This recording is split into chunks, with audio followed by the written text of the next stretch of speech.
How are you all? I hope you all are fine. और दोस्तों, स्वागत है आपका फिर से इस न्यू लेसन में। तो आपको पता है हम लोग बिल्कुल बेसिक से स्पोकन इंग्लिश कवर कर रहे हैं। जो बेसिक टॉपिक आपको पता होने चाहिए इंग्लिश के लिए वो मैं आपको यहाँ पर पढ़ा रहा हूँ। तो दोस्तों, अगर आपने इससे पहले के लेसन नहीं देखे हैं तो आप मेरे चैनल पर जाकर देख सकते हैं। मैंने डेडिकेटेड एक प्लेलिस्ट बना दी है अपने चैनल पर। जब आप जाएंगे प्लेलिस्ट पर क्लिक करेंगे तो आपको प्लेलिस्ट मिल जाएगी एक बेसिक स्पोकन इंग्लिश के कोर्स के नाम से। सारे लेसन एक सीरीज़ में मैंने आपको उसमें अपलोड कर दिए हैं, तो आप ज़रूर स्टार्टिंग से देखिए सभी लेसन। अगर आपको ये जो लेसन से पसंद आते हैं तो शेयर करिए अपने दोस्तों के साथ व्हाट्सएप पर, फेसबुक पर। तो दोस्तों, इस लेसन में हम लोग बात करेंगे वांट टू के बारे में। वांट टू की बात हम लोग ऑलरेडी कर चुके हैं, लेकिन आज हम बात करेंगे वांट टू इन पास्ट। जब वांट टू को पास्ट में हम लोग बनाते हैं तो वांट बन जाता है वांटेड।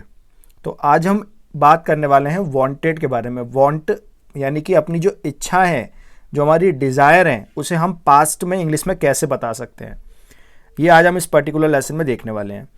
तो अगर अब तक आपने चैनल को सब्सक्राइब नहीं किया है तो ज़रूर चैनल को सब्सक्राइब कर लीजिए। साथ में बेल आइकन दबा दीजिएगा, जिससे फर्दर अगर मैं कोई और वीडियो ऐड करूँगा तो आपको उसका नोटिफिकेशन मिल जाएगा। अगर आपको किसी तरह का कोई भी डाउट है, कोई कन्फ्यूज़न है, तो आप मेरे से कमेंट में पूछ सकते हैं, या फिर आप मुझे ईमेल भी कर सकते हैं, मैसेज कर सकते हैं। बहुत तरीके हैं मेरे से कनेक्ट होने के, वो सब आप कर सकते हैं। मेरा एक टेलीग्राम पर चैनल भी है। अगर आप लोग टेलीग्राम यूज़ करते हैं तो वो चैनल को सब्सक्राइब कर लीजिए। सारी अपडेट्स जीएस की जो वीडियोस में बनाता हूँ और इंग्लिश के सब बनाता हूँ, सब मैं अपडेट्स वहाँ पर देता रहता हूँ। तो चलिए हम लोग बात करते हैं वांट टू के बारे में। और वांट टू को आज हम सीखने वाले हैं पास्ट में, यानी कि अगर आप इंग्लिश में अपनी इच्छा, अपनी डिज़ायर को पास्ट में बताना चाहते हो तो आप कैसे बताएंगे, ये हम देखने वाले हैं। सबसे पहले हम बात करते हैं पास्ट क्या होता है। What do you mean by past? वैसे मैं पढ़ा चुका हूँ आपको, लेकिन एक बार रिवाइज कर लेते हैं। Revision is very important, right? आप लोग तो मुझे लगता है कर नहीं रहे हो, लेकिन तो साथ में मैं ही करा देता हूँ आपको रिवीजन।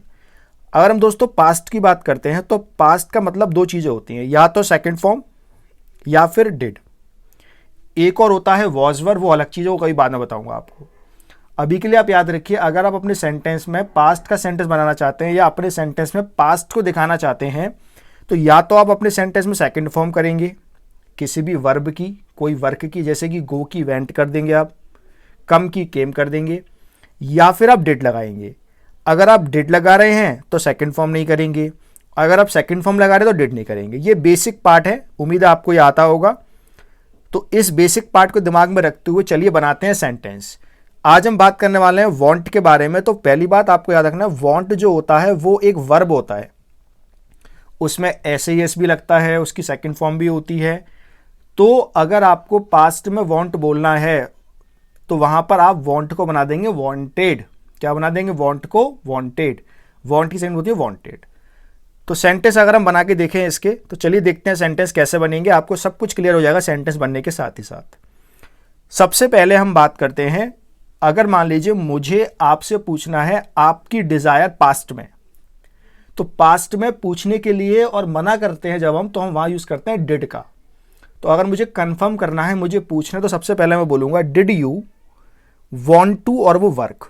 अब ध्यान दीजिए, यहाँ डिड आया है तो वांट आया, वांटेड नहीं आया है। कुछ लोग डिड के संग वांटेड कर देते हैं, वो गलत होता है। तो ये बनेगा did you want to work. जैसे मैंने आपसे पूछना है कि क्या तुम मुझसे बात करना चाहते थे, तो मैं बोलूंगा did you want to talk with me. अब इसका आंसर दे सकते हैं आप, yes I wanted to talk with you.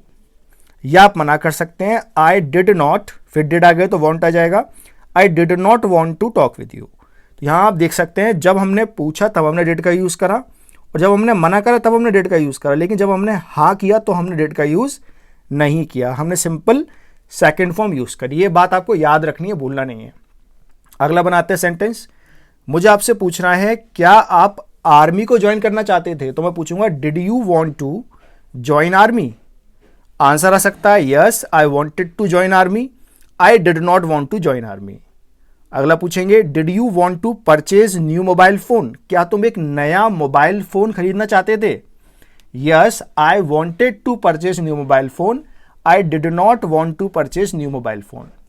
यहां पर दोस्तों एक चीज आपको याद रखनी है, जैसे मैंने बोला I wanted to purchase new mobile phone, थोड़ा सा ये इनकम्प्लीट लग रहा है, ऐसा लग रहा है कुछ इसमें मिस है। तो वो सेंटेंस को कंप्लीट करने के लिए हम लोग यूज करेंगे कुड का। हिंदी में हम ऐसे बोलेंगे, हाँ मैं एक मोबाइल खरीदना चाहता था लेकिन मैं खरीद नहीं पाया, तो ये बनेगा I wanted to purchase new mobile phone but I could not purchase new mobile phone. I wanted to dance but I could not dance. This is the complete sentence. ये एक फुल सेंस दे रहा है ये वाला sentence, ये थोड़ा सा incomplete लग रहा है। ऑल्दो इतना भी लोग बोलते हैं, तो आपको याद रखना है कैसे बनेगा सेंटेंस। एक और बनाते हैं सेंटेंस। मैंने पूछा क्या आप अंग्रेजी सीखना चाहते थे, आपने दबाव बना के देखिए सेंटेंस को एक बारी। यस, बिल्कुल सही बनाया आपने। Did you want to learn English? I wanted to learn English, I did not want to learn English. एक और बात याद रखिएगा, जब भी यहाँ पर ये जो टू आता है ना, इसके बाद हमेशा फर्स्ट फॉर्म आती है। डजंट मैटर हम लोग प्रेजेंट में पूछ रहे हैं, पास्ट में पूछ रहे हैं या फ्यूचर में पूछ रहे हैं। तो याद रखिएगा किस तरह से डिड का हमने यूज करा। डिड और वांट को आज हम यूज कर रहे हैं मिलाकर। इससे पहले मैंने आपको डू और डस पढ़ा दिया, प्रेजेंट में वांट मैंने पढ़ा दिया है। अब आप किसी से भी अब किसी की डिजायर पास्ट में पूछ सकते हैं। ये तो बात हुई आई और यू के लिए, but what about the third person? अगर किसी थर्ड पर्सन की हमें बात करनी तो हम क्या करेंगे? थर्ड पर्सन यानी कि ही और सी की बात करनी तो हम क्या करेंगे? उसके लिए हम लोग क्या करेंगे, जहां जहां पर हमने यहां पर यू का इस्तेमाल किया है वहां पर ही कर देंगे बस, क्योंकि पास्ट में एक ही रूल रहता है, पास्ट के रूल नहीं बदलता। तो ये बनेगा डिड ही वांट टू। जैसे कि आपने मुझसे पूछ रहे तो आप मेरे से पूछेंगे डिड यू वांट टू, ही से पूछेंगे तो डिड ही वांट टू। जैसे कि क्या ही घर जाना चाहता था? Did he want to go home? He wanted to go home, he did not want to go home. He wanted to get the job, he did not want to get the job. जैसे मुझे पूछना है क्या तुम पानी पीना चाहते थे? Did you want to take water? Yes, I wanted to take water, I did not want to take water. Again यहां पर कुछ मिस है, वो क्या है? कुड। तो जैसे यहां बन जाएगा he wanted to take water but he could not take water. He wanted to get a job but he could not get a job. इस तरह से आप वॉन्ट को बना सकते हैं पास्ट में, ही के लिए भी और यू के लिए भी। अगर सी की बात करेंगे तो क्या होगा? सिंपल रूल है, जहां जहां ही है, ही और यू था वहां सी आ जाएगा। Did she want to watch movie? She wanted to watch movie, she did not want to watch movie. Did she want to be an educator? अभी मैंने आपको बी नहीं पढ़ाया है, आगे पढ़ा दूंगा तो यहाँ बी लग जाएगा। Did she want to be an educator? She wanted to be an educator, she did not want to be an educator. इसको फिर से आपको कंप्लीट करें तो आप कोड का यूज कर सकते हैं। तो दोस्तों उम्मीद है आपको ये समझ में आया होगा कैसे बनते हैं डिड के सेंटेंस, और डिड को सेंटेंस हम लोग वॉन्ट के कैसे बनाते हैं, डिड और वॉन्ट को मिला के कैसे बनाते हैं सेंटेंस, राइट। अगर आपको समझ में आया है तो आपको वीडियो को लाइक करना है। अगर समझ में आ गया है तो आपको ये जो है आपको टास्क पूरा करना है। यहाँ मैंने आपके लिए 3 वर्ड दिए हैं, इनको आपको यूज करके कमेंट में अपने सेंटेंस बनाने हैं। वांट, वांटेड और डिड, ठीक है। तो इनको बना के दिखाइए मुझे। अगर वीडियो अच्छा लगा है तो लाइक करिए, अपने दोस्तों का शेयर करिए। अगर दोस्तों आपने अब तक चैनल को सब्सक्राइब नहीं किया है, जरूर चैनल को सब्सक्राइब कर लीजिए। आपके जो भी ग्रुप्स हैं उनके साथ शेयर कर दीजिएगा। That's all about this video. Thank you so much, take care, bye bye.